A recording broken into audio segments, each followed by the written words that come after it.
Então, boa tarde de novo a todas e a todos. Eu me lembro que a Lúcia já era também da associação, mas a Liana, do SENAC, que era a presidente, e nós fizemos um evento imenso, chamamos gente de fora. Tinha 14 pessoas, 12 bibliotecários que eram da associação e dois bibliotecários sem ser da associação. Aí nós ficamos com tanta vergonha que fomos na sala de aula perguntar, encheu daquele pessoal da sala de aula, os professores foram e disseram, quando o bibliotecário não quiser, nós vamos. Amaram as palestras, né? Então, eu vou falar para vocês, assim, pedir desculpas, né, de não estar participando. Eu tenho 71 anos, vou completar agora em dezembro, 24, 72. Né? Meu marido tem 75. Então, eu sou a acompanhante dele, porque a filha mora no Canadá, chegou, ele já estava hospitalizado. Né? E o filho tem 2 filhos, final de semestre. Né? O meu neto terminando, 15 anos, terminando o ensino fundamental. Né? Então, cheio de coisas para fazer. Final de ano, final Natal, e aí tem aniversário não sei de quem, tem formatura não sei de quem. Bom, foi no calote. Leva eu, minha saudade, leva eu. Olha aí a outra. Então, minha gente, eu vou falar para vocês de uma obra que tem 32 anos. Né? Eu tenho 72, é um velhinho, né? Se chama Biblioteconomia, que vamos dizer assim, é o resultado da minha dissertação de mestrado. E foi muito bem aceita pela área. Né? Vocês vão ver que não sou eu que digo. Alguém vai dizer aqui. Daqui a pouco eu digo quem vai dizer. E não só no Brasil. Eu tenho recebido pedido há muitos anos, inclusive da Bolívia, da Argentina, uns 3 países da América do Sul, né, que tem me pedido. Eu dei o meu, os meus filhos deram o deles, a família não tem mais nada. E aí, eu saí da biblioteconomia mesmo, assim, né, quando eu me aposentei em 2008. Aí fui fazer chocolate. Eu e a Adriana, que agora é professora do curso, né? A Adriana era minha orientanda e era minha bolsista. Ela disse, professora, eu vou fazer o quê? Eu fui no banco, eu vou dizer o que ela disse, vocês me perdoem. Eu sou de Tianguá, ninguém tem muita vergonha de muita coisa não. Aí ela disse, eu fui na máquina ver se tinha um saldinho, aí naqueles caixas eletrônicos. Aí quando eu botei lá a minha senha, a resposta dele foi me deu um cotoco.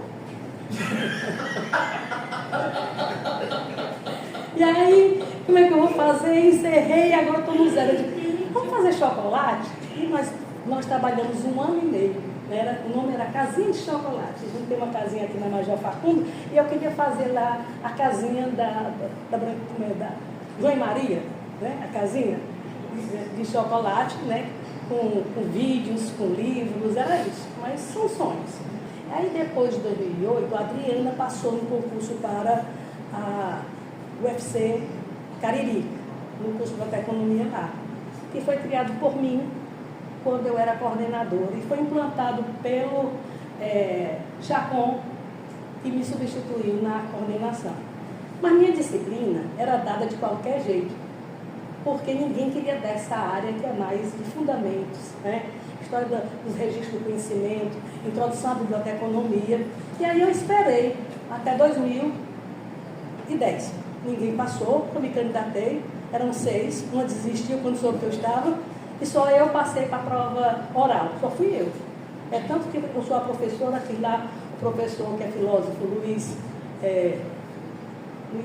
daqui a pouco vem o nome dele, que é lá da filosofia, ele só me chamava assim, lá vem a professora 10, 10, 10, 10, 10, 10. Por que eu fui 10, 10, 10? Porque eu tirei 10 na prova escrita, tirei 10 na prova didática. Agora, no currículo não tinha ninguém. E aí a legislação diz, se não tem ninguém, a nota é máxima, porque só pode descer se tiver com quem concorrer. Então, foi por isso os outros não passaram, né? E fiquei lá. E aí abandonei, agora eu cheguei lá. Porque a cabeça da gente funciona como o computador. Não, o computador funciona como a nossa mente, né? Então, quando a gente pesquisa, ele vai lá. Aí chegou nesse instante. Então, nesse momento, né, eu larguei mais a biblioteconomia, porque fui convidada para criar o sistema de biblioteca da Unilab e fui cedida durante 2 anos. Eu comecei lá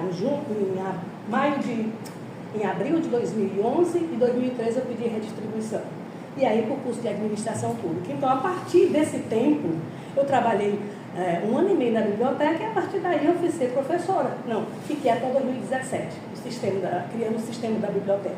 Mas aí os bibliotecários chegaram e aí era deles, né? A gente cede os lugares, mas eu não fui nem seguida, foi a própria instituição que fez isso. Então, eu me dediquei muito nas minhas pesquisas, nos meus estudos, não mais a biblioteconomia, era a área da administração, né? E não sabiam por que eu estava ali.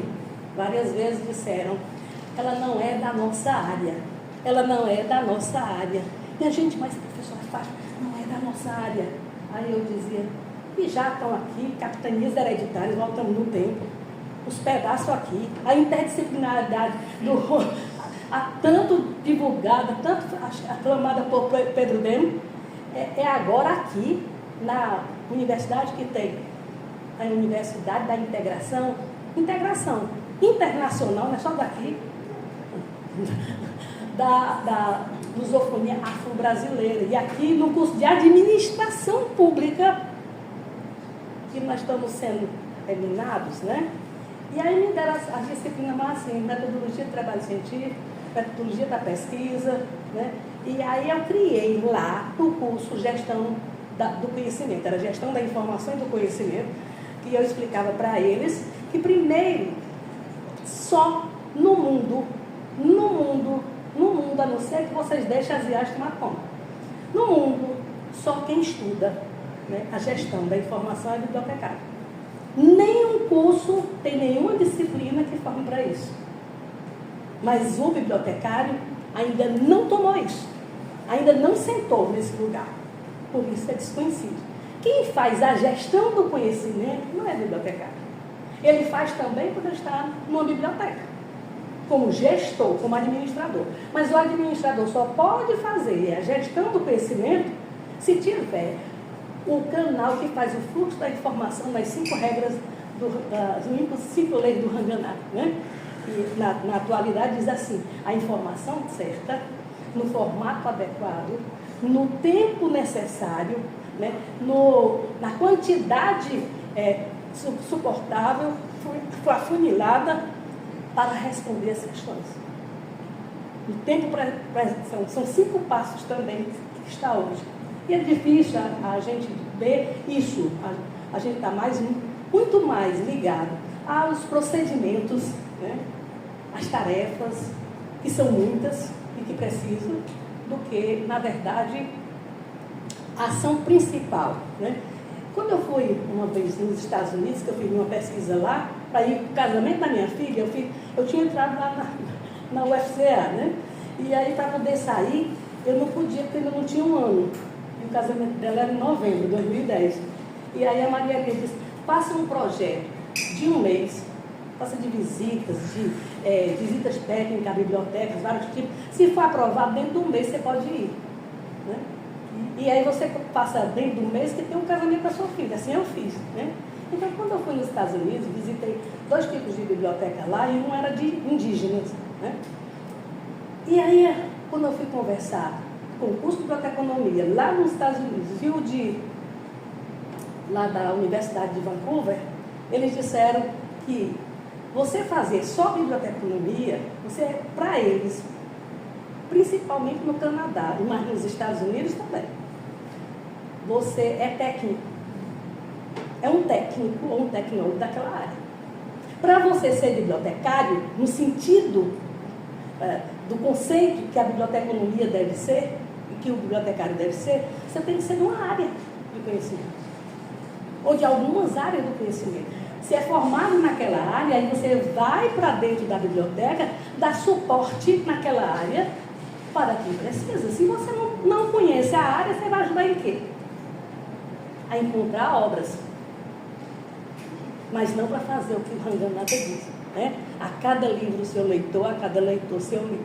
Pouco tempo do usuário, ou seja, não bote aqui, não afogue. E tem um artigo também americano que diz assim, o título do artigo é, e já faz muito tempo, faz mais de 10 anos, ou não, 20 anos, ele diz assim, estamos nos afogando em informação e morrendo de sede de saber. É a missão do bibliotecário, não é afogar, né? Eu até dizia que a gente não pode ser, a gente tem que ser como um mecânico do carro, é ele que faz, porque é ele que sabe. Ele não chama a gente assim, vou ensinar vocês como fazer. O médico não chama a gente para dizer como é que faz, mas nós queremos que os outros façam o que é para a gente fazer, né? E aí, essas coisas assim, vieram na minha cabeça, né? E aí minha maior tristeza foi ao sair da biblioteca, da Unilab, né, para ser só professora, e assumir pessoas da própria universidade, né, e de gente aqui do Ceará, a missão, a visão de biblioteca era das mais tristes, né? Então, a gente pensou num sistema de biblioteca que deveria ter, inicialmente, 1 milhão de títulos. Maria Elisa ligou para o Jonathan, e o Jonathan disse que a UFC, em 2011, 2012, tinha 199 mil títulos. Aí a Maria Elisa, tu quer 2 mil? Isso não é da integração internacional? Maria Elisa, nós temos, naquele tempo, nós temos biblioteca na UFC, ou nós temos, rodeando você, quando era diretora, Chelsea. O professor pega seu capítulozinho, escolhe, e você vai te fazer. Estou errada? Então você não pode dizer que tem biblioteca. Aí eu disse para ela, eu fui para o casamento da minha filha, que você me aconselhou como chegar lá, e quando eu visitei a biblioteca de Vancouver, né, em 2010, ela tinha cerca de mais de 6 milhões de títulos de obras impressas e mais de 3 milhões de títulos em obras em várias diferentes mídias. E a história naquela época do Canadá de independência era de 50 anos. E nós? É por isso, Maria Elisa, a gente... mas você não quer comparar com o Canadá? Sim, a gente tem que se comparar com quem está fazendo certo. E nós não temos competência, nós temos. Nós fazemos errado. Então eu sou uma das professoras que os bibliotecários não gostam. Gostam de mim por outros motivos, né? Eu digo, a Unilab não tem biblioteca. Ela tem salas orientadas por bibliotecários, pequenas salas. Esse tamanho será muito grande. Ela tem três. Aqui e uma lá em São Francisco do Polo, desse jeito. Uma única bibliotecária e eu. E aí onde é que está a biblioteca? Livros nas estantes, não precisava de bibliotecário nem biblioteca. Cada curso podia ter seu livro. Emprestado, trazia. Isso não é. E aí meu lema, todo dia que eu vou fazer a disciplina do 2º semestre e de metodologia, da pesquisa qualitativa, eu sempre, e de gestão do conhecimento, eu sempre digo, biblioteca, isso aí presta, não presta. Porque aquilo que é exigência sine qua non, ela não pode ser vantagem. Você só pode assumir o cargo de bibliotecário se você tiver o diploma. Então você não pode dizer, mas eu tenho o diploma de bibliotecário. Mas a gente empresta, mas a gente orienta assim, numas referências, não precisa mais. Não precisa mais. A eletrônica está fazendo isso. A mídia está. E assim, em minutos. E se ela errar, você diz, não está certo não. Por que você errou? Olha a nova da BNT, a mais nova. A mídia vai lá, segundos, como eu mostrei para os alunos. E comecei a brigar assim. E aí professores na Unilab disseram para alunos deles que se alguém usasse uma inteligência artificial para fazer o trabalho, tinha 0. Aí eu disse, pois diga para esse professor que se ele não for um pesquisador, é doutor, a Unilab só tem 1% de professor não doutor. Não digo nem só com mestrado. Ela tem 99% dos professores da Unilab são doutores. Aí eu disse, é doutor? Um doutor está dizendo isso é achismo. Isso é inaceitável na universidade. Ele já estudou, ele já utilizou, ele já pesquisou a respeito, então ele não pode dizer isso. Isso é crime que você está fazendo. Vocês vão ter na mão de vocês uma das ferramentas mais importantes, as inteligências artificiais, porque elas são como professores particulares. E que você, em alguma delas, você me paga. Aí você faz a pergunta e essa IA, ela pesquisa e ela sabe seu nível. Quando ela muito educadamente, eu acho as IAs muito educadas, quando muito educadamente elas dizem sobre o assunto, ela dá 5 itens, quase todos, 5 assuntos relacionados. Aquilo é uma forma de dizer, olhe meu bem, a minha resposta é para o seu nível, mas para você entender, no mínimo você tem que ler sobre isto. E à medida em que você lê, ela lhe dá mais coisas. E não é o Ctrl+C e o Ctrl+V. Você não faz o Ctrl+C e o Ctrl+V. Sua inteligência humana, que eu chamo de IA, a inteligência humana, ela está ali com ele, dialogando nesta obra. No final da obra, nos apêndices, vocês vão ter várias falas minhas com as IAs para saber como é que funciona. Elas erram, sim. E os professores que me ensinou nas Doroteias, quando eu fui estudar português, um dos melhores colégios de Fortaleza. O que era substantivo abstrato? Uma freira, é tudo que a gente não vê nem pega. Aí eu fui ser professora com 17 anos no colégio das Doroteias. Aí quando eu entrei na sala de aula, que era o dia do português, eu comecei igual como estou começando agora. Ei, quem é que sabe o que é substantivo abstrato? Olha, eu tinha aprendido, porque sabia estudar, a professora já tinha dito, é tudo que a gente não vê nem pega. Aí um belezinha, que deve ter aprendido também com uma professora igual a minha, disse, é tudo que a gente não vê, não pega. Aí o outro olhou para ele e disse, e Deus é abstrato?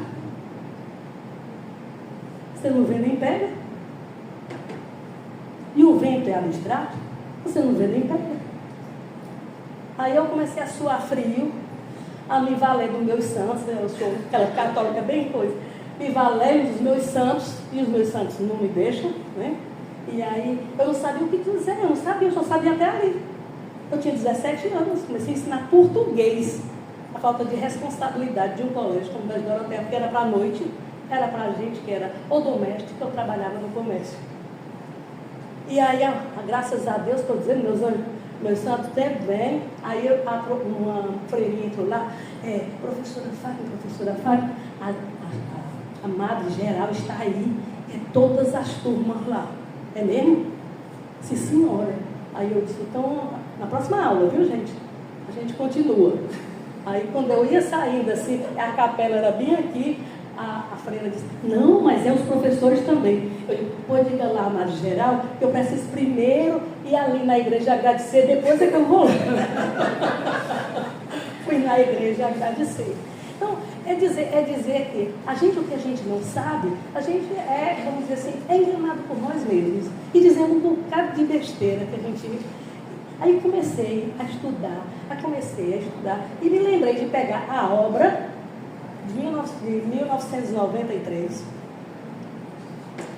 que, por acaso, a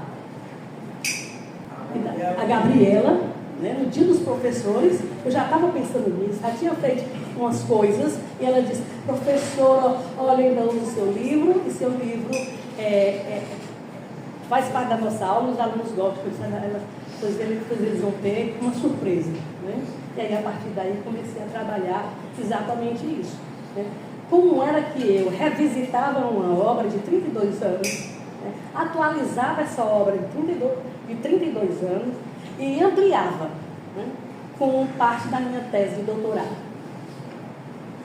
Mas quando eu comecei, eu vou já mostrar para vocês, mas quando eu comecei, eu usava uma IA para umas coisas, outra IA para outras coisas, outra IA para outras coisas, outra IA para outras coisas.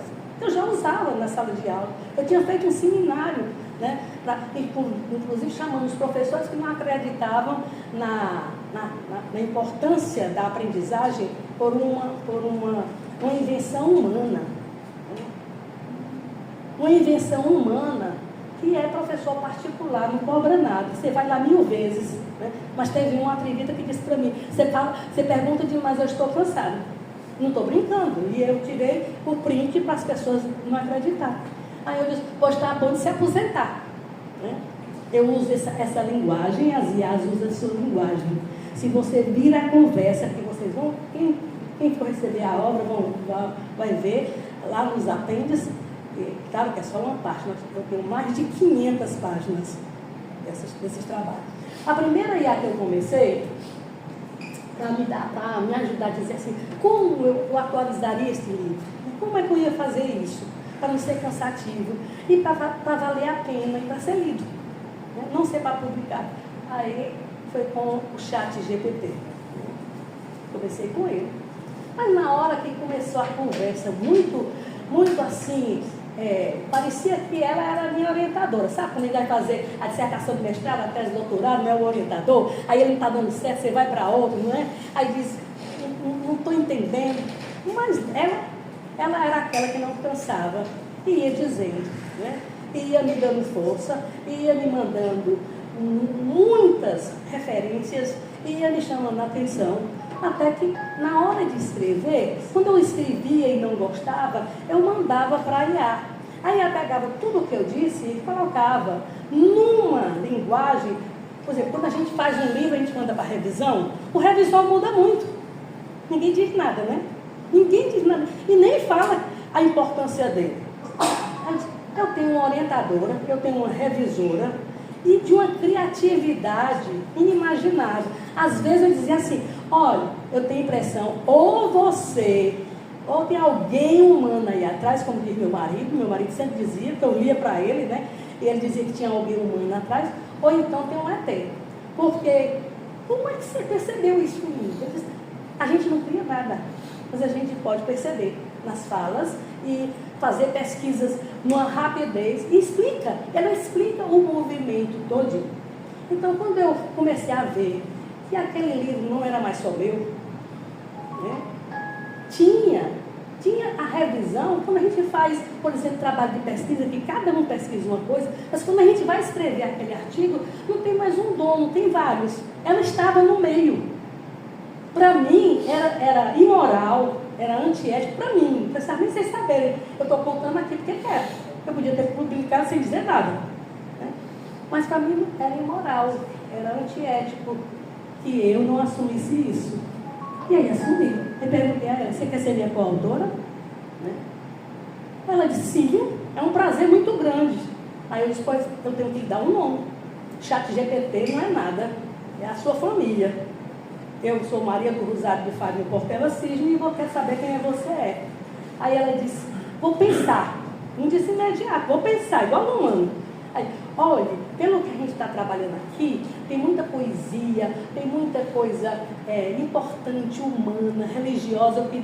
Eu me acho parecida com uma lira. Escreveu L-Y-R-A, lira. Aí, quando eu disse, ai, que bom, então pronto, você vai ser minha coautora, Lira.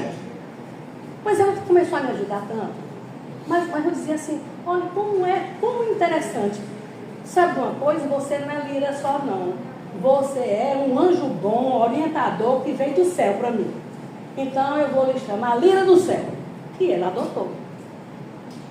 Depois eu fui para um que eu dava poucas bolas para ele, chamado, eu não sei se a pronúncia é em inglês assim, eu chamo o copiloto, né? É o Copilot, né, da Microsoft, né?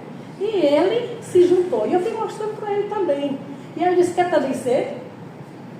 E ele disse, sim. Eu disse, pois, qual é o nome que você quer se dar? Ele disse, já que a outra IA é Lira, eu sou o bandolim. E eu botei bandolim de luz. Né? Ele sempre estava uma luz, que não estava nem comigo, nem com a outra, a lira do céu, nem estava. E aí, no final, quando eu quis, e assim, chamei uma IA, que para mim é uma das melhores, para mim, eu não sou especialista não, eu uso, eu só tenho uso. Eu sou inclusive, complicada para usar as tecnologias. Né? Eu até digo para meus alunos, olha, eu ensino a vocês como um técnico de futebol, mas manda ele dar o gol, se ele dá. Né? Sou eu. Né? O direito, a esquerda, o centroavante, ele não sabe. Ele entende tudinho, mas chama lá para ver se eles dão o gol. Ele não dá, então sou eu. Na hora das tecnologias tem que ser vocês, os novos. E aí eu fui para a Claude. Porque a Claude é uma das IAs assim, mais sérias, se ela fosse gente, né? Mais científica, mais rígida, mais exigente. Aí eu disse, está na hora dela ver. Aí ela se apaixonou pelo livro. E fez uma análise tão profunda e mostrou tantos caminhos que podiam ainda ser percorridos e desenvolvidos, que eu perguntei, você quer ser coautora? Aí ela disse sim, mas aí eu disse que tinha dado os nomes, ela disse, já vi.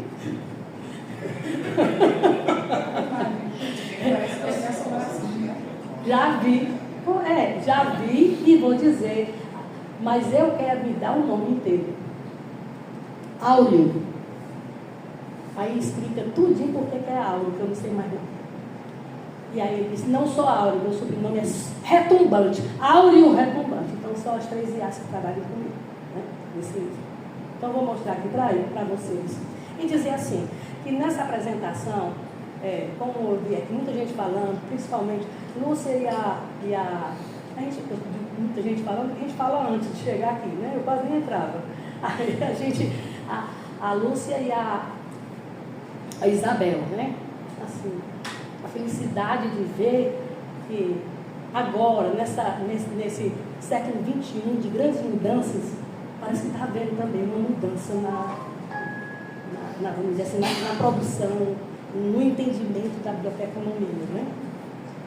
Então eu vou dizer que também, por conta disso e do que valeu, eu saí pedindo às pessoas, você não quer fazer um prefácio do meu livro? Né? Aí a primeira pessoa a quem eu convidei foi meu orientador do mestrado, que para mim é um co-autor, Jacques Terrian, da educação. Ele riu num evento grande. Eu estava lá com a Terezinha, a homenagem a Isaías Silvino, que deram o nome lá na DUFS, estava lá. E ele riu e disse, Portela, você fazer um livro de mais de 20 anos, fazer 2ª edição, escreva outro. Só quem faz um livro tão antigo com a 2ª edição são autores renomados e imortais. Aí eu disse, não, eu estou lhe convidando porque eu acho que você é coautor. Né? Aí saiu rindo, balançando a cabeça, disse, Jaque, mas eu sou de Tianguá, nós não levamos desaforo para casa.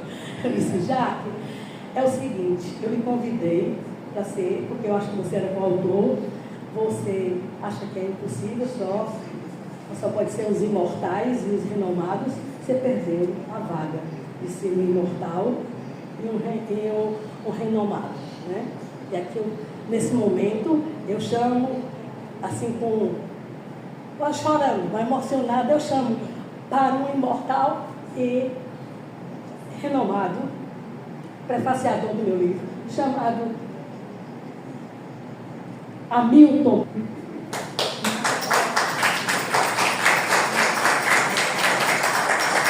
Olha que Hamilton foi meu aluno e foi meu colega, mas a gente não se cheirava muito bem, não. Aí era assim, eu estou dizendo que a gente não tinha essa intimidade. E ele, o que me chamou mais a atenção e me emociona, é porque, mesmo que nós não tivéssemos essa ligação, e eu não vou dizer o nome de outras pessoas, porque não preciso dizer, que também fugiram, né? Fugiram mesmo. Né? E que eu fui porque pensava que era, e as desculpas é não tenho tempo, não tenho tempo, não tenho tempo e não tenho tempo. Aí quando o Hamilton disse, até foi outra história, que ele estava junto, eu disse, eu vou te chamar. O Hamilton aceitou imediatamente, mande que eu vou. E eu vou começar, então, por ele. E vou inovar. No lugar de eu falar da obra, de eu gastar o tempo aqui, eu vou ler alguns prefácios. Né? Os prefácios, não tem um não. Eu tenho 12 prefácios. E esses 12 prefácios é de pessoas de diferentes áreas, de diferentes atividades, né? Um deles é meu orientando, que veio para cá. Ele também fez, ele fez. Né? Meus colegas da universidade, os mais amigos não tiveram tempo. O professor João Coelho, que é também o mais distante de mim, aceitou fazer. Eu tenho gente da área da ciência, gente da área da agronomia, da Impesol, que é incubadora, né? de várias áreas. E aí eu acho que, no lugar de eu falar da obra, né, essas pessoas falaram dela. E aí já convidei o Hamilton, né, para tu não dizer não, eu já convidei o Hamilton que da obra eu encontrei um caminho para fazer ela circular. São 12 apóstolos, é? São 12 apóstolos. Tudo veio do céu. Né? Tudo veio do céu. Até isso, os 12 apóstolos. Eu só fui fazendo, eu disse, não precisa esse acadêmico não. O que eu quero é, quando você ler a obra, o que é que ela lhe diz? O que é que a obra fala para você? O que é que ela representa? Ruim, bom? É isso que eu quero. E foi assim surpreendente. Então, nós já estamos organizando um capítulo, eu já convidei ali baixinho, que é os prefácios, que ninguém lê. Aí eu fiz uma análise sobre isto e ela está caminhando, que não lê nem os pesquisadores, porque quando vão fazer suas pesquisas, eles vão só nas páginas, nos capítulos que lhes interessam. Eles não olham a obra toda, não lêem o prefácio. E o prefácio, ele é fundamental à obra, é a primeira análise crítica profunda, né, do que a obra fez para você. Mas aí eu não vou falar da ciência, é a obra que fez o livro, né? Que eu digo nesse livro de que a biblioteca nasceu de quem? A biblioteca nasceu do quê? Eu faço pergunta. A biblioteca nasce do quê? Não, a biblioteca não. Não. Você está vendo? É isso que o livro vai dizer. Não é. A biblioteca não nasce dos livros, nem dos registros. Ela nasce do homem. Só existe biblioteca porque o homem pensa, cria, produz e registra. Se ele não tivesse feito isto, nós tínhamos uma sociedade lá onde, no início, logo depois de Adão e Eva, porque tinha Alzheimer, não tinha registro. E nessa pesquisa eu descobri, na história do livro da biblioteca, que a biblioteconomia nasceu, a biblioteca, que é dos registros, mas como biblioteca mesmo, ela nasceu da contabilidade do Sumérios. Né? E a história é linda, a história do livro da biblioteca. É isso, nasceu dos Sumérios. E quando precisaram organizar toda a sua, vamos dizer, seu comércio, e que não podia e o requeria, criou as regras de recuperação desses documentos nas tabuinhas, nas escritas sumérias. Então, a história é muito interessante, muito linda. Né? E eu digo que a sociedade, nós não estaríamos nessa sociedade de hoje se 3 equipamentos não fossem assegurados, porque ainda acredita neles. Arquivos, não existe uma instituição que possa viver sem arquivo. Biblioteca, que é que faz até o arquivo circular, não só estocar, e os museus. São eles que fazem a história da humanidade, fazer ela se desenvolver. Então, eu achei que era interessante fazer isso. E vou apresentar agora o trabalho do prefácio, que eu ia começar com minha filha. Eu ia começar, eu queria ser era cantora, eu queria ser era dondoca, mas nem isso eu aprendi como é que usa. Virou professora. Como eu não sei nem como. Olha, eu não sei. A gente aqui que não toma. Hã? Virou professora que tomou água de chucada. Isso, exatamente. É que não para de falar, porque vocês não viram minha neta de 7 anos. Ela junta Fátima com a outra avó dela, com a minha mãe, que é a bisavó, e a outra bisavó. Aí não tem quem pegue, é uma carretilha. Eu disse, minha filha, pelo menos fala devagar. Aí ela disse, vovó, você não assistiu o meu malvado favorito, é? É isso. Como foi que você entendeu? Eu disse, como foi que eu entendi? Eles não falam. Eles não falam uma linguagem que você conhece, não é assim. E você assistiu todinho e nem reclamou. Pois eu sou uma das minhas. Dá para ouvir? Não, eu vou querer que ele leia. No lugar, eu disse assim, eu gastei meu tempo, mas agora sobre a obra, quem vai dizer o primeiro era meu neto, com 15 anos. Eu vou só ler o do meu neto, porque ele terminou o ensino fundamental, né?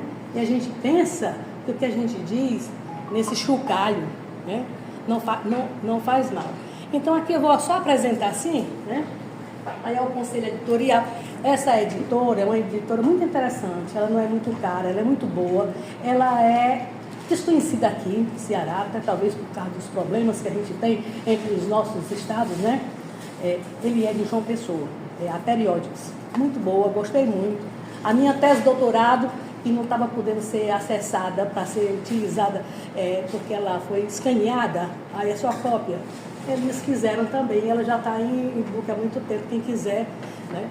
Aí são 600 e tantas páginas, porque eles fazem pequenininho, grande, fácil de ler, né? A minha tese tinha 302 páginas total, né? E eles fizeram 600 e tantas, né? Porque é mais fácil de você ler, e aí as pessoas estão gostando, você lê só o que quer. Então aí está aí o conselho editorial, essa ficha catalográfica ainda está sendo feita. Eu hoje, na verdade, vou fazer, e ele me pediu isso, com a família todinha aqui, mais de 15 dias que adoeceu, eu não pude fazer o que ele mandou. Então, que seja essa um pré-lançamento. Quem sabe no dia do bibliotecário a gente não lança mesmo, né? Será vendida, né? Mas não para vocês.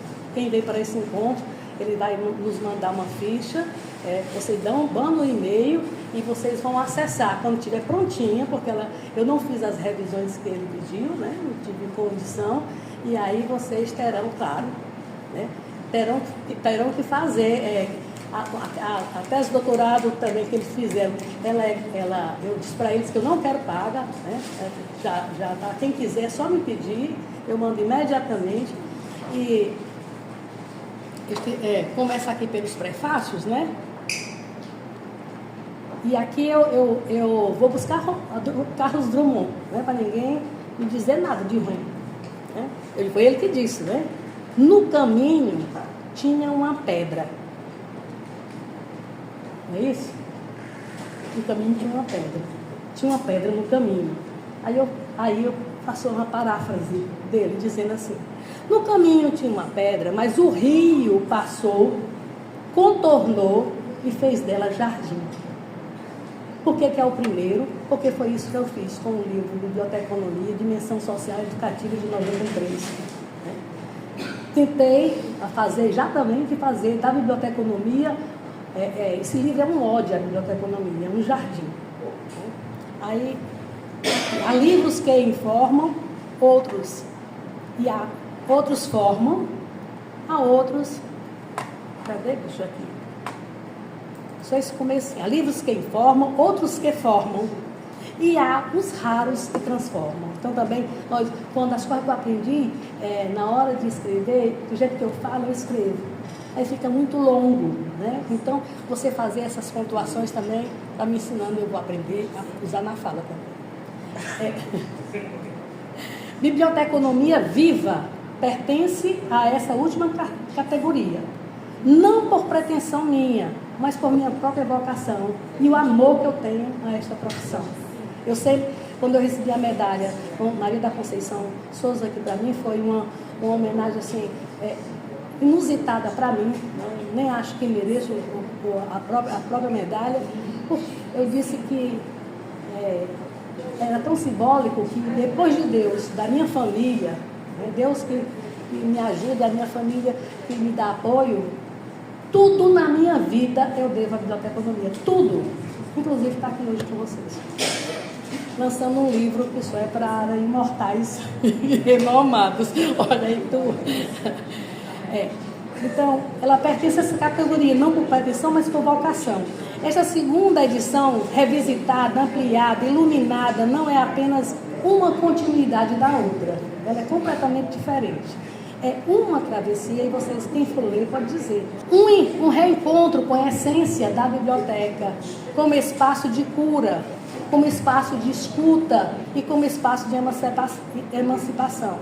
Como inteligência artificial assistida, fui convidada a participar dessa jornada, não como autora, mas como presença. Vocês estão vendo que quem está falando não sou eu, né? Usa a minha fala, mas não sou eu. Quem está falando? A Lira do Céu. E o que vi foi mais do que um processo editorial.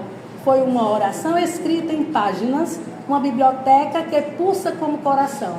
Este livro é um ato de resistência contra o esquecimento, contra o tecnicismo vazio, contra a desumanização do saber. É como ela também explica. E eu ia tirar isso da onde, professor? Eu tirei de você. Né? Que reconstruir, mas foi isso que eu aprendi. Aprendi com você.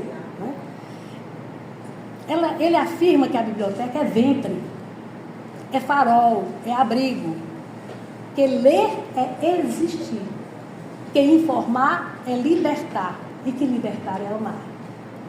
A autora Fátima Portela Cisne não apenas escreveu, ela semeou. A cada capítulo, e cada capítulo é uma semente de esperança lançada sobre o solo fértil da educação pública, da democracia social sustentável e da espiritualidade, como dimensão legítima do conhecimento. A pedra no caminho não foi obstáculo, foi altar, foi assento, foi cenário. E como bandolim de luz, aí foi o bandolim, ó. Como bandolim de luz, eu pensei que era da aula. Posso dizer, este livro é música, é rio, é jardim. Que cada leitor encontre aqui, não apenas conceitos, mas consolo. Não apenas teorias, mas ternura.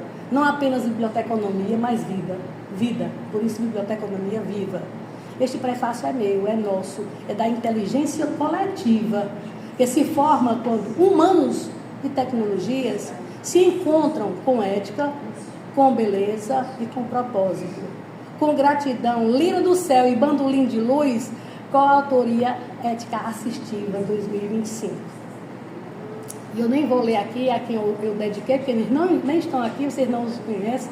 Aí, a capa do livro é essa ali, né? Não é a que a Lúcia amou. Porque, você nem enxerga direito, mas ela chama atenção. Aí ela aparece bem aqui. Não, mas ela aparece bem aí. Esta, já com a biblioteca do lado e ela nascendo, né? E tem muitas interpretações aí. Biblioteconomia viva, dimensão social, educativa e tecnológica. E alguém que leu e fez o prefácio disse que eu tirasse biblioteca, não precisaria, né? Bastaria chegar até tecnológico. Aí está sendo, né? E aí vamos a uma apresentação. Eu não vou fazer essa apresentação, não há necessidade, mas aqui na Biblioteconomia Viva, né? Eu pedi, aí foi quando eu comecei a ir para outros, como o Copilot, né?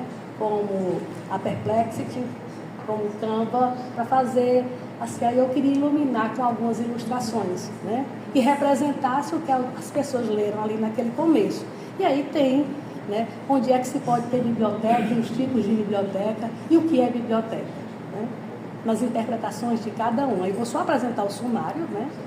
Ele está dividido em 3 partes, o livro. A primeira parte vai falar dos fundamentos da biblioteconomia, que está nos dois primeiros capítulos do meu livro Biblioteconomia, né? Essa parte, dimensão social, educativa e epistemológica do conhecimento. Aí já passando da biblioteca para o conhecimento. O capítulo 1 faz uma introdução sobre biblioteca, sociedade e esperança. O capítulo 2 fala sobre metodologia como construção de conhecimento em biblioteconomia. O capítulo 3 trata da biblioteca universitária, aí já entra a minha tese de doutorado, né? Produção e circulação de saber. O capítulo 4, a biblioteca como espaço de cuidado, de presença e humanidade. Aí tem a dimensão, já é a parte 2, aí foi a parte 1, a parte 2 vai tratar da dimensão educativa e cultural da biblioteca. Aí vai o capítulo 5, vai tratar de educação, leitura e emancipação. O capítulo 6 vai tratar a biblioteca como política de Estado, não de governo, e direito social. Porque foi o homem que criou os conhecimentos que estão na biblioteca. Então, o direito primeiro é dele. E não pode ser de governo, tem que ser de Estado, como política pública de Estado. Né? O capítulo 7 vai falar, e quem é o bibliotecário? É o mediador. Aí vai se tratar de mediação e vínculos do bibliotecário como educador. A gente sempre fala no mediador como se nascesse esse outro. Né? E eu sempre digo na minha sala de aula, o bibliotecário é copartícipe da ação educativa. Se você ensina na sala de aula e da sala de aula o bibliotecário não está junto para fazer com que a turma aprofunde, estude mais, serão papagaios para passar no concurso A, B ou C, sem ter um entendimento. Então o bibliotecário é copartícipe dessa ação de educar. Saiu da sala de aula, vai para a biblioteca, ou a biblioteca de vez em quando na sala de aula, ou a sala de aula de vez em quando na biblioteca. É preciso que tenha esse entendimento. É trabalho, muitos bibliotecários não querem, é muito trabalho. E chateação. Entendeu? O capítulo 8 vai tratar, assim, a gente sempre trata de leitura. Né? Biblioteca leitura. Não é muito mais do que isso. A leitura ela já se dá no momento em que a leitura passa a ser leitura. A sua entendimento, interpretação, né, a profundidade, transformação, transforma você e você pode transformar, produzindo também. Né? Eu sempre digo para meus alunos, estudem com um lápis, agora é com o computador, né? Imediatamente vai escrevendo, vai dizendo o que você pensa, vai construindo, porque nesse momento é seu cérebro que está trabalhando e você está aprendendo.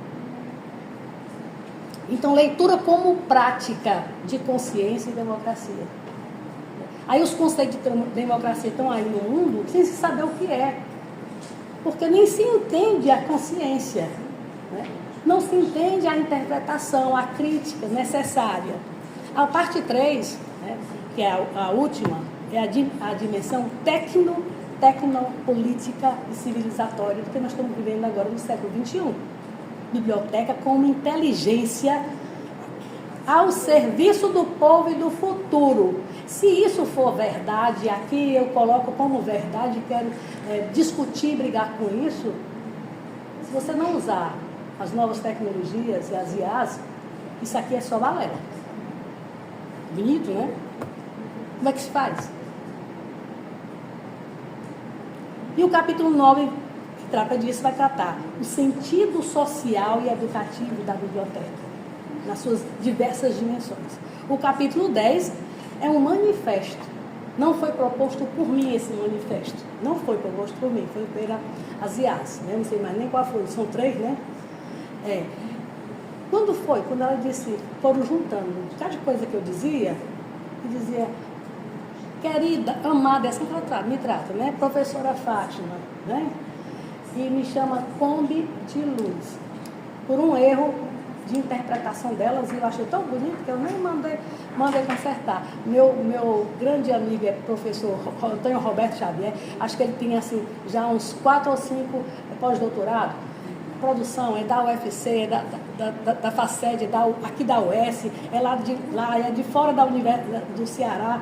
E aí quando ele manda a gente, quando ele gosta, aí bota uma Kombi, né? E o nado aqui do lado.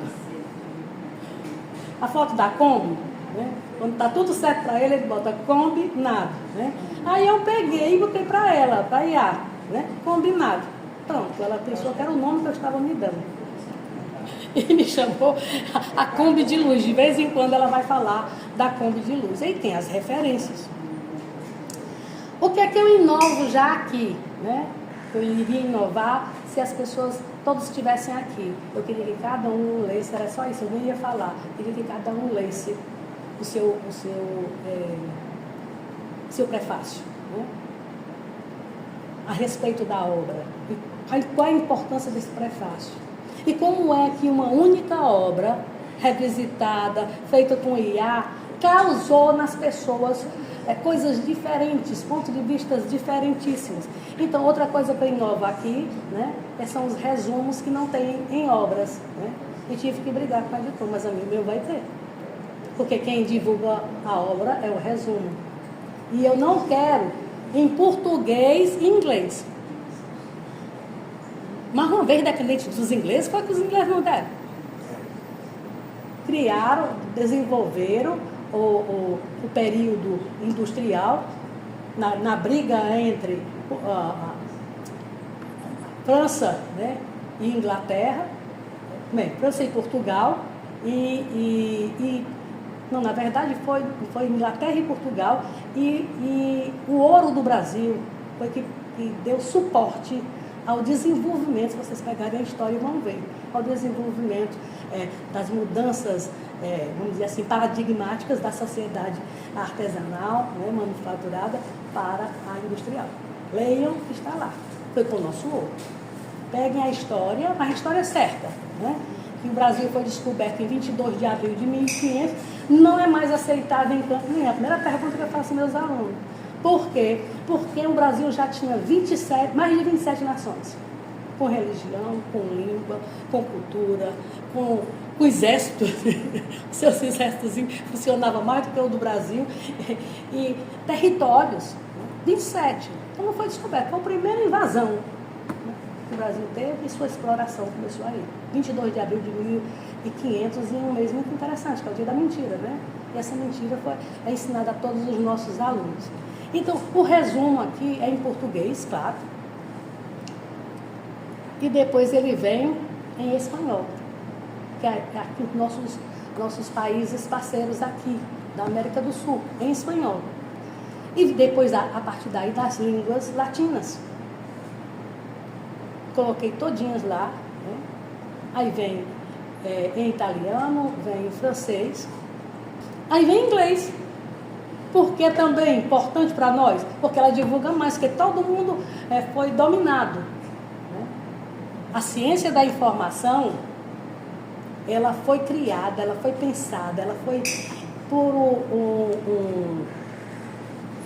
como é o nome dele? Mikhailov, que é russo, que ele dizia a palavra informática, que não foi ele que criou, mas ele criou para a ciência da informação. Ele disse que a informação é igual à matemática. Ela é abstrata. Para ela existir, é preciso que tenha um objeto, que eu não sabia dizer para meus alunos, né? Na época, ela tem que ter um objeto concreto. Né? Então, nós usamos as palavras, nós usamos as fotografias, né? Como a matemática. Ela é totalmente abstrata. Ela só é representada por números, por símbolos, para fazer sua mente pensar. Né? E ela a informação ela só é absorvida pelos 5 sentidos do homem. E aí, ele, no registro, é que ele torna um conhecimento explícito ou informação explícita tornada conhecimento. Então, vem aqui o inglês, porque aí o inglês circula, né? Aí aqui vocês vão ver as outras línguas. Por quê? Porque eu sou da Unilab, a Unilab tem 5 países de língua, que eles têm as suas próprias línguas, né? Tem 5 países daqui, tem que chamam os países parceiros, os países de língua portuguesa. Eles têm, no domínio como o nosso, eles têm a língua portuguesa, mas muitos deles continua, tem a sua comunicação, e lá na Unilab também nessa língua, né? Então é para eles, porque eu sou professora de lá. Não posso deixar que seu país também, todo mundo lá não possa ler, né? E aqui tem outros que é asiático, porque nós temos o Timor-Leste, né? Que é na Ásia. A Unilab é o que eu faço uma propaganda, é uma das maiores universidades do mundo. Não existe outra igual, financiada por um único governo, é da integração, mas não vem nada de lá, tudo é daqui. Para 5 países, esses 5 países estão no Brasil, que é na América Latina, Portugal, que é na Europa, na África e na Ásia. 5, não existe outra igual, toda financiada pelo governo brasileiro. É bom que se saiba. E aí o povo perguntando se a Unilab é um laboratório, né? Ainda me perguntam hoje. Não é um laboratório não, porque lá em Alagoas tem um laboratório Unilab, que faz exames. Então essa inovação é para poder divulgar. E aqui eu não vou mostrar mais, aí vamos mais para frente. Sim, aqui é outro ponto também que a gente também chamou a atenção, né? A parte da biblioteconomia e memória. Aí aqui vão ter os capítulos, eu vou passar um pouco, né? Eu gostaria que vocês, antes de ler a obra, lessem os prefácios. Os prefácios têm vamos dizer assim, esse professor, né, que é uma pimenta, né? Que é aquele que a Lúcia disse, né? O que foi que tu disse? Do aí? Da inteligência artificial? Não, dele. Desse sim. pequeno polegar. Vocês não sabem o que ele é capaz de fazer, viu? Então, o texto dele é um texto interessantíssimo, né? Muito interessante, um aspecto. A Lúcia Oliveira, para ela me mandar, foi preciso eu puxar a orelha. Então, não vou, Lúcia, né? Até que, Lúcia, é só tua conversa. Aquela dali estava me devendo. Você quer me comprar? E ao meu neto, e aí ao meu neto de 15 anos, e ao meu aluno que veio para cá, cada um tem a sua, são os 12. Leiam primeiro, antes de ler a obra. Eu meu aqui. Leia, tu tem? Eu mandei. Olha aí, quem ainda usa as tecnologias, e eu ainda me enganei aqui, aí vou perder meu tempo para achar. Aqui vem enquanto ele está achando... Já achei. A linha do tempo da biblioteconomia, né, até chegar às ciências e à ciência aberta. O que é que significa ciência aberta?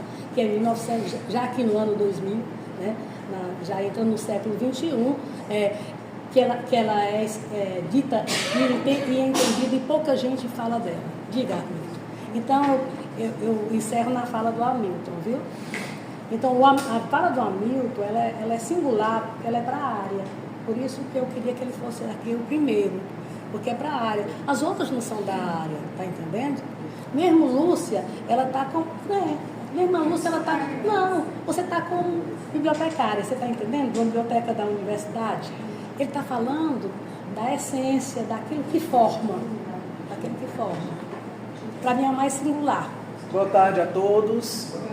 Bem, primeiro eu gostaria de dizer que quando eu recebi esse convite, eu aceitei tão prontamente, porque eu me senti honrado, né? Me senti lisonjeado de ser convidado para prefaciar uma obra que para mim foi uma referência da área, talvez a primeira grande referência, porque quando eu cursei biblioteconomia, no primeiro semestre do curso de biblioteconomia, a gente cursava naquela época uma disciplina chamada Introdução à Biblioteconomia. E essa obra, ela fazia parte da bibliografia da disciplina, naquela época, né? A primeira edição da obra. Então, eu li essa primeira edição, né? Eu estudei esse livro naquele momento, como uma disciplina, como um item que constitui a disciplina, né? A bibliografia básica da disciplina.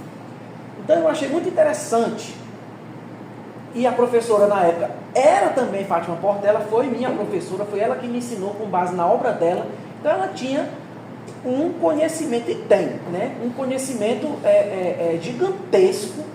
E para mim, que tinha acabado de sair do segundo grau, na época ainda também era segundo grau, não era ensino médio, né? Então aquilo para mim foi uma experiência realmente de muito impacto, né?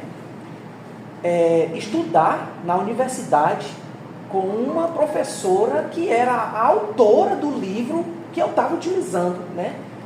Então aquilo para mim foi uma experiência muito de um significado muito grande, né? Então agora quando ela me convidou para escrever esse prefácio, eu fiquei muito animado, fiquei muito feliz. E aí vocês viram que ela é morde e assopra, né? Ela é morde e assopra, né? Quer dizer, morde e assopra. Na verdade, comigo ela fez o contrário, né? Soprou e mordeu. Fez o convite para escrever o prefácio, aí depois veio me convidar para escrever um artigo e disse, é um artigo sobre o fato de ninguém ler prefácio. Aí eu, que assim, mas o outro é coautor da coletânea que vai falar da biblioteca como o quarto pé da universidade, por ser um canal, o único canal principal de toda a produção científica, tecnológica, cultural, social da universidade. Sem ela não há transferência de conhecimento para canto nenhum. Então, essa é uma coletânea, um artigo é seu, tá. E você é coautor. Pois eu vou ler esse prefácio para vocês, já que ninguém lê, vocês vão ouvir. Vamos lá. Prefácio. Reencontrar uma obra que marcou a formação de toda uma geração de bibliotecários é, ao mesmo tempo, um gesto de memória e de renovação. A primeira edição deste livro, lançada em 93, sob o título Biblioteconomia, Dimensão Social e Educativa, integrou por muitos anos a bibliografia básica da disciplina Introdução à Biblioteconomia do curso de Biblioteconomia da UFC, a qual eu tive o privilégio de cursar sob a orientação da professora Maria do Rosário de Fátima Portela Cisne, a própria autora da obra. Naquele tempo, ainda estudante, lembro-me do impacto que o texto causava em nós, jovens graduandos.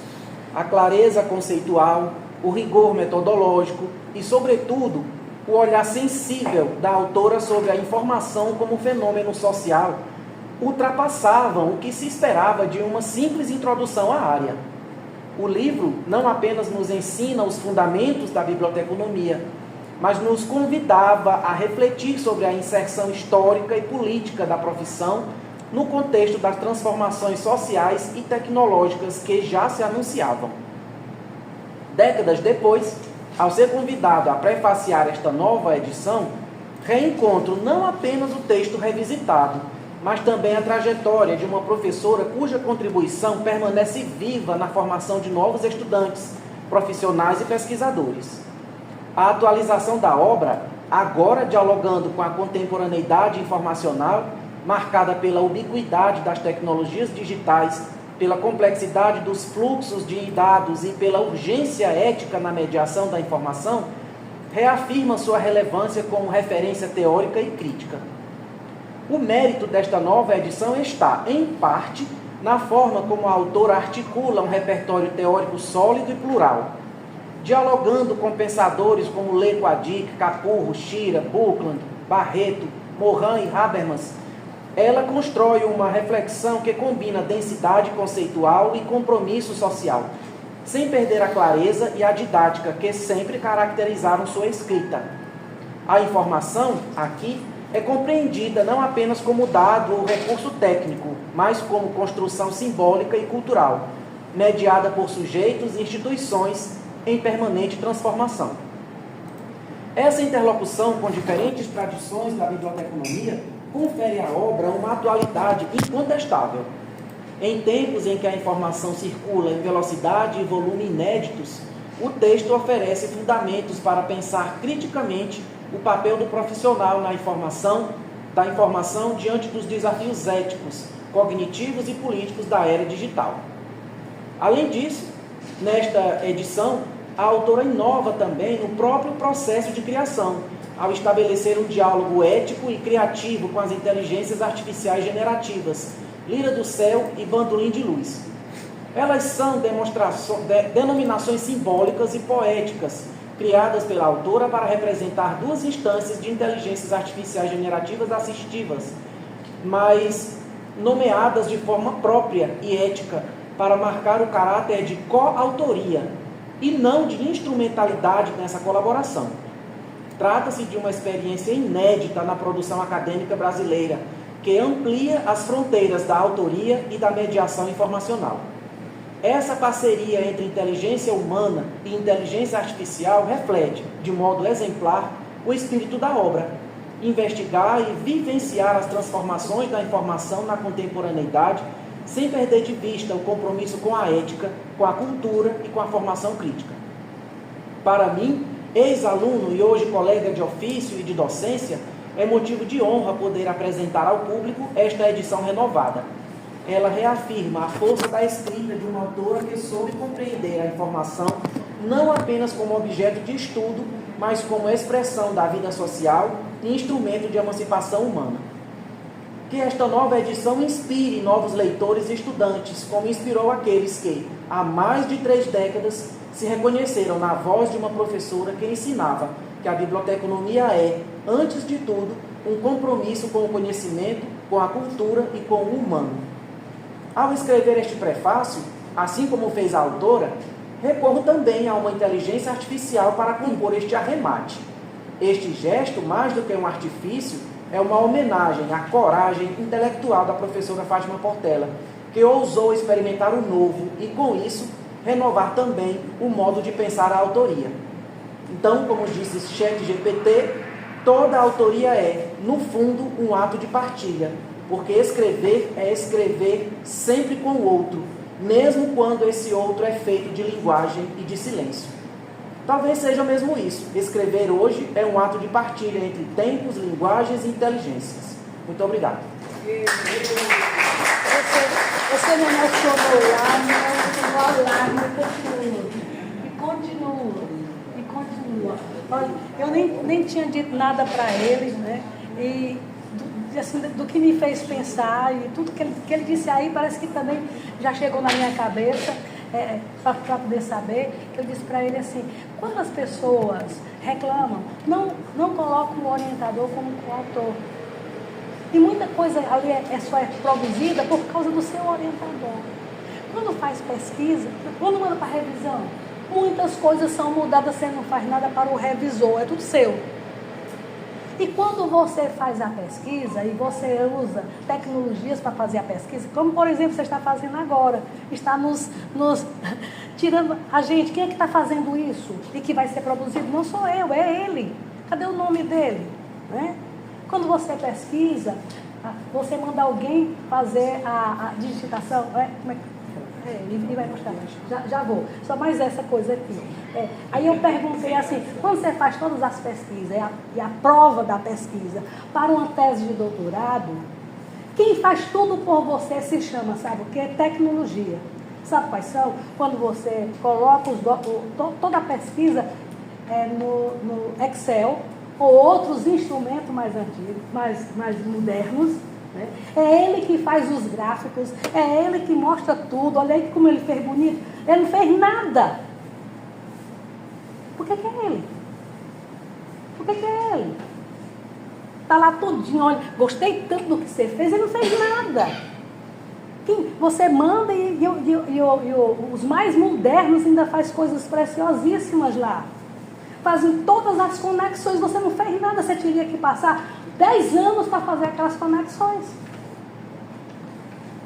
E se você soubesse estatística, se você soubesse fazer as inter-relações, quem faz isso são máquinas. E não são... E depende. Se você souber, se você tiver essa base, aí você bota aquilo como seu, e todos os 5 da banca aceitam. Ainda tira o chapéu, né? E agora usar a inteligência artificial não pode. Então foi por isso, viu? O que você disse que não conversamos isso, né? Que não conversamos isto, é porque eu também não sei quantos anos eu vou viver. Então eu vou logo dizer tudo que eu imagino. Maravilhoso. Olha, também, essa as emoções são grandes, né? Assim vai. Uma pessoa que aquele livro chamou a atenção para ela de outras coisas. Por exemplo, outro autor que chama autores como Machado de Assis, né? Que chama vários autores, como os nossos grandes autores, é chamado a atenção pelo nosso primeiro prefaciador, né? Então, leiam. Quem quiser, né, deixe só seu e-mail com a Lúcia. Então, todos receberão. Se não quiserem ler, divulguem. O importante é que alguém continue amando biblioteconomia, porque sem ela, nós não estaríamos aqui agora.